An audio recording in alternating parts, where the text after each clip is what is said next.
Welcome to a Foxy Tech Tips tutorial on permanently deleting your Facebook account. Don't mistake this with deactivating your account, which isn't permanent.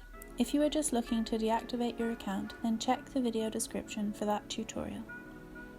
Open up Facebook, tap on the menu button, the button at the top right-hand corner of the app. Then scroll down and expand the category for Settings and Privacy, and then tap Settings. In the Settings menu, scroll down and tap Account Ownership and Control.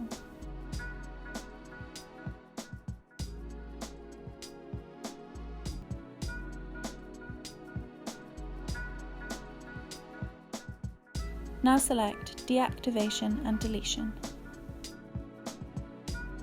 Tap on Delete Account and then tap Continue to Account Deletion. On the next page, scroll down and tap on Delete Account.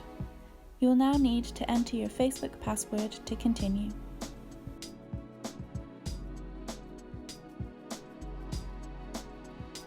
Now we are finally at the last page. Tap on Delete Account to finalize it. Now that you have done that, your account will be deactivated, and if you don't log in within the next 30 days, your account will be permanently deleted after that time. And that draws an end to this tutorial. Please like the video if you found it helpful and subscribe to Foxy Tech Tips for more Facebook tips and tricks.